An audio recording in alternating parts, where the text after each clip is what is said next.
नमस्कार शिक्षक बांधवांनो. आज आपण school quality assessment and assurance framework अर्थात SQAAF याच्याबद्दल आपण माहिती घेणार आहोत.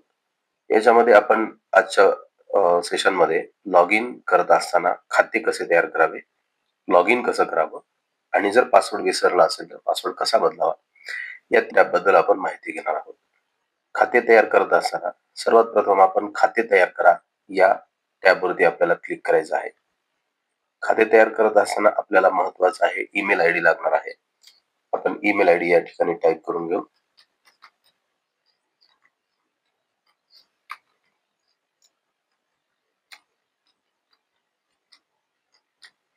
त्यानंतर आपल्याला या संकेतस्थळासाठी पासवर्ड तयार करायचा आहे. तो पासवर्ड आपण तयार करून घेऊ.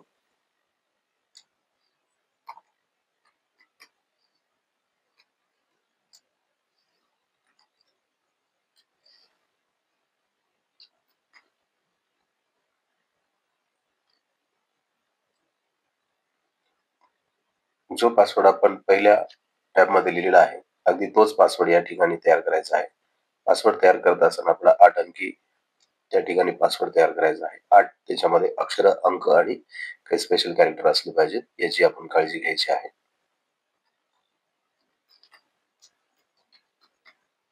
त्यानंतर खाते तयार करा या टॅबवर आपल्याला क्लिक करायचं आहे.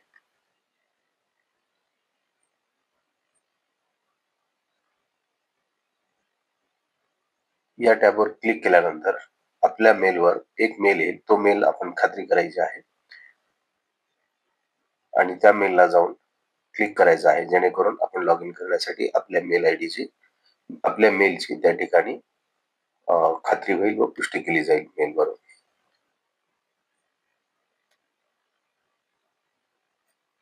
मेलची खात्री करण्यासाठी आपल्याला अशी लिंक आलेली असेल. यामध्ये असेल हॅलो, तुमच्या ईमेल पत्त्याची पडताळणी करण्यासाठी ही लिंक फॉलो करा. या पत्त्याची पडताळणी करायची सांगितले नसल्यास तुम्ही या ईमेलकडे दुर्लक्ष करू शकता. धन्यवाद. अशा पद्धतीची आणि त्याच्यामध्ये एक आपल्याला लिंक आलेली असेल याच्यावरती आपल्याला क्लिक करायचं आहे.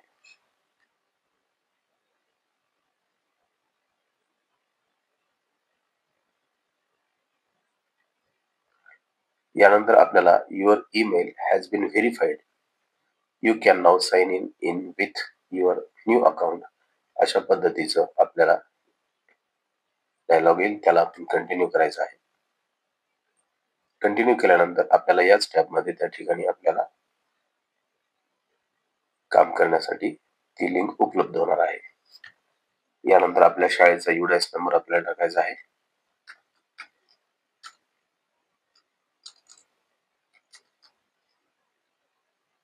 मुख्याध्यापकाचा UDIS मध्ये नोंदवलेला मोबाईल नंबर या ठिकाणी आपल्याला टाकायचा आहे.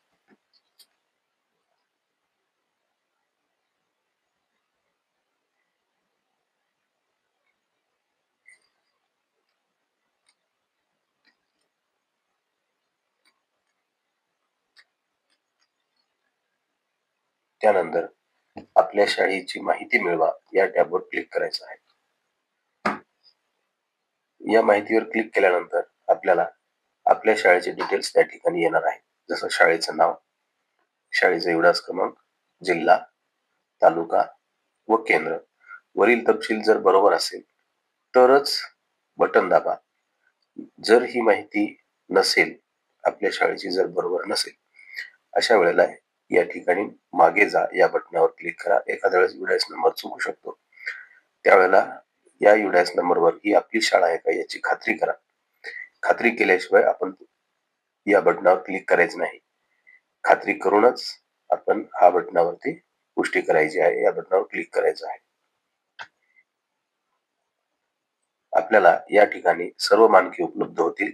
जसं की मानक क्रमांक 1, मानक क्रमांक 2 असे एकूण आपल्याला 128 मानकं या ठिकाणी उपलब्ध होणार आहेत. या मानकाची आपल्याला माहिती भरायची आहे. आपल्याला शासन निर्णयामध्ये नमूद केल्याप्रमाणे जी मानके आपल्या शाळेसाठी लागू होतील त्याच मानकांमध्ये आपल्याला काम करायचं आहे. जी मानके आपल्याला लागू होत नाही त्या मानकामध्ये आपण काम करू नये. जसं आता मानक क्रमांक 1 याच्यामध्ये आपल्याला मानक क्रमांक 1 मध्ये टच करायचं आहे. यावरती क्लिक केल्यानंतर आपल्याला या ठिकाणी माहिती उपलब्ध होईल. सर्वात प्रथम आपला स्तर निवडावा. त्यानंतर Google ड्राईव्हची लिंक पेस्ट करावी. सबमिट बटन ओपन होईल. जर लागू नाही हा पर्याय निवडला असेल तर Google ड्राईव्हची लिंक पेस्ट करण्याची आवश्यकता नाही. सबमिट बटन ओपन होईल. हा पर्याय खालील मानकासाठीच उपलब्ध आहे. जसं मानक क्रमांक 1 मध्ये 1.1.1 याच्यामध्ये हा प्रश्न आपल्याला वाचायचा आहे. मानक क्रमांक पहिला याच्यामध्ये आपल्याला जे माहिती दिली आहे ती सर्वप्रथम व्यवस्थित वाचून घ्यायचं आहे. व्यवस्थित वाचल्यानंतर आपण कोणत्या स्तरामध्ये, आपली शाळा ही कोणत्या स्तरामध्ये येते किंवा आपण कोणत्या स्तरामध्ये येतो हे निश्चित करायचं आहे आणि त्यानंतर तो स्तर आपल्याला निवडायचा आहे. मुख्याध्यापक आणि शिक्षक अभ्यासक्रमाशी निगडीत दस्तऐवज आणि NCERT, SCERT यांनी प्रकाशित केलेल्या संदर्भ साहित्याशी परिचित आहेत. हे मानक ज्यावेळेला आपण निवडतो त्यावेळेला ते कोणत्या स्तरावरती शिक्षक आहेत, मुख्याध्यापक आहेत हे आपल्याला निवडायचं आहे. जसं की पहिला स्तर आहे मुख्याध्यापक आणि शिक्षक यांना NEP 2020, NCF व SCF च्या मुख्य शिफारशी व अध्ययन निष्पत्तीची माहिती आहे असेल तर तो स्तर क्रमांक 1 निवडायचा आहे. जर दुसरा स्तर काय म्हणतो, शाळा NEP 2020, NCF, SCF वर शिक्षकांसाठी चर्चासत्र व उद्बोधन वर्गाचे आयोजन करते. त्यानंतर मुख्याध्यापक शिक्षक पाठ नियोजन करताना NCF, SCF व NEP 2020 च्या शिफारशी व अध्यापन निष्पत्ती विचारात घेतात. विद्यार्थ्याची संपादनूक आणि त्यांच्या गरजेनुसार पाठ नियोजन आणि अध्यापनासह वर्गातील कृती कार्यक्रमाचेही निरीक्षण नियमितपणे केले जाते. असेल तर तिसरा स्तर आणि चौथा स्तर आपण वाचू शकता. NEP 2020 आणि NCF, SCF नुसार विद्यार्थ्यांच्या शिक्षण आणि विकासाच्या दृष्टीने त्याची परिणामकारकता पाहण्यासाठी मुख्याध्यापक आणि शिक्षक अध्यापन पद्धतीशी संबंधित नियमित विश्लेषण करतात. हा स्तर निवडायचा असेल तर तो स्तर निवडायचा आहे.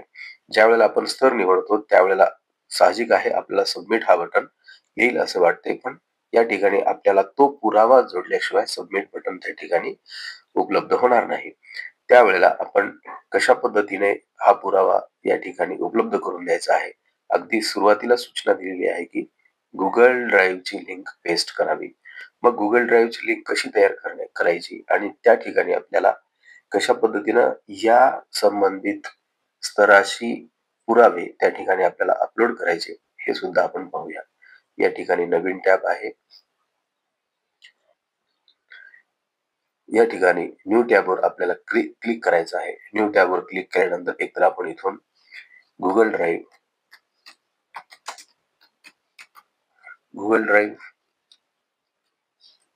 टाईप करून आपण आपली ड्राईव्ह त्या ठिकाणी पाहू शकतो किंवा त्यासोबतच आपल्याला इथे जे 9 डॉट्स दिसत आहेत या 9 टिंबावरती क्लिक करायचं आहे. त्यामध्ये 9 टिंबावर क्लिक केल्यानंतर या ठिकाणी आपल्याला ड्राईव्ह दिसणार आहे. या ड्राईव्हवर आपल्याला क्लिक करायचं आहे.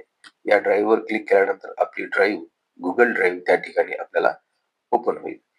गुगल ड्राईव्हवर आपल्याला या ठिकाणी माहिती उपलब्ध झाल्यानंतर आपण या ठिकाणी आपली माहिती त्या ठिकाणी आपल्याला अपलोड करायची आहे. या ठिकाणी आपल्याला प्लस या बटनावरती क्लिक करायचं आहे. या ठिकाणी प्लस न्यू हे ऑप्शन आहे. याच्यावरती क्लिक केल्यानंतर आपल्याला न्यू फोल्डर हा ऑप्शन दिसेल. न्यू फोल्डर या ऑप्शन वरती क्लिक केल्यानंतर एक नवीन फोल्डर आपल्याला उपलब्ध होणार आहे. त्याचं आपण नाव देऊया SQAAF या नावानेच करू, जेणेकरून आपल्याला इथून आपल्या फाईल्स त्या ठिकाणी सिलेक्ट करता येतील. स्क्वाफ नावाचा फोल्डर या ठिकाणी आपल्याला या तयार झालेला दिसेल. हा स्क्वाफ वरती क्लिक केल्यानंतर आपल्याला या ठिकाणी आपले जे साहित्य आहे ते साहित्य आपल्याला अपलोड करायचं आहे. जसं की प्रथम मानकासाठी जो स्तर आपण निवडलेला आहे त्या स्तराचा पुरावा आपल्याला या ठिकाणी अपलोड करायचा आहे. त्या पुराव्याची लिंक आपल्याला या ठिकाणी अपलोड करायची आहे. मित्रांनो, हे करत असताना काळजीपूर्वक आपल्या ड्राईव्ह मध्ये जो आपण स्क्वाफ फोल्डर तयार केला आहे त्या फोल्डर मध्ये मानक 1 चा पुरावा या ठिकाणी आपल्याला अपलोड करायचा आहे. आपल्या फाईल मध्ये आपण एक फोल्डर मध्ये त्याचा पुरावा अगोदरच जमा करून ठेवावा, जेणेकरून आपल्याला अपलोड करण्यासाठी सोपे होईल. या ठिकाणी आपल्याला ओपन करायचं आहे. स्क्वाफ हे फोल्डर आपण तयार केल्यानंतर यामध्ये आपल्याला मॉड्यूल 1 मध्ये जे आपण पुरावा देणार आहोत तो पुरावा या ठिकाणी अपलोड करायचा आहे. हा पुरावा अपलोड करत असताना न्यू या बटनावर क्लिक केल्यानंतर आपल्याला या ठिकाणी अपलोड नावाचं ऑप्शन येईल. हे अपलोड नावाचं ऑप्शनवर आपल्याला क्लिक करायचं आहे आणि आपल्या पीसी मध्ये किंवा मोबाईल मध्ये जेही असेल त्या ठिकाणी एक फोल्डर तयार करून त्यामध्ये मॉड्यूल 1, मॉड्यूल 2 याचे पुरावे आपल्याला त्या ठिकाणी ऍड करायचे आहेत. आता मॉड्यूल 1 हा पुरावा सबमिट करायचा असताना मॉड्यूल 1 चा हा या ठिकाणी अपलोड करायचा आहे. सगळ्यात पहिले या ठिकाणी आपल्याला दिसून जाईल की पुरावा आपण कसा ऍड केलेला आहे. या ठिकाणी आपल्याला मॉड्यूल 1 अपलोड झाल्याचं दिसून येईल. हे मॉड्यूल या ठिकाणी आपल्याला शेअर या ऑप्शनवर आल्यानंतर या ठिकाणी आपल्याला शेअर या ऑप्शनवरती क्लिक करायचं आहे आणि हे करत असताना या ठिकाणी आपल्याला रिस्ट्रिक्टेड हे दिसेल. रिस्ट्रिक्टेडला आपल्याला या ठिकाणी एनीवन विथ लिंक करायचं आहे आणि ही लिंक आपल्याला कॉपी करून या ठिकाणी डन असं करायचं आहे. हे प्रत्येक फाईलला करत बसण्याऐवजी एक सोपा पर्याय आपण या ठिकाणी पाहूया. हा जो स्क्वाफ नावाचा जो फोल्डर आहे या स्क्वाफ नावाच्या फोल्डरलाच आपल्याला या ठिकाणी टच करून शेअर करायचं आहे आणि शेअर केल्यानंतर या ठिकाणी एनीवन तेच जनरल ऍक्सेस मध्ये ज्या ठिकाणी रिस्ट्रिक्टेड ऑप्शन दिलेला आहे याला आपल्याला एनीवन विथ धिस लिंक या ठिकाणी करायचं आहे आणि कॉपी लिंक करून आपल्याला त्या ठिकाणी डन करायचं आहे, जेणेकरून तिथल्या सगळ्या फाईल आता पाहू शकतील. आपल्याला प्रत्येक वेळेला यामध्ये असणाऱ्या फाईलला एनीवन विथ धिस लिंक करण्याची आवश्यकता पडणार नाही. आता या ठिकाणी जी आपण लिंक जी कॉपी केलेली आहे या मॉड्यूलची जी लिंक कॉपी केलेली आहे ही लिंक आपल्याला या ठिकाणी येऊन ही पेस्ट करायची आहे. ही पेस्ट केल्यानंतरच आपल्याला या ठिकाणी सबमिट नावाचं ऑप्शन ऑन होईल. तोपर्यंत सबमिट नावाचं ऑप्शन ऑन होणार नाही. आपल्याला ही माहिती जवळपास जे आपल्याला शासन निर्णयानुसार जी मानकं आपल्या शाळेसाठी लागू होतात ती मानकं आपल्याला या ठिकाणी भरायचं आहे आणि भरल्यानंतर पूर्ण सबमिशन किंवा आपला प्रतिसाद पूर्ण करा या ऑप्शनवर क्लिक करून आपलं स्क्वाफची जी माहिती आहे ती माहिती आपल्याला पूर्णतः कंप्लीट करायची आहे.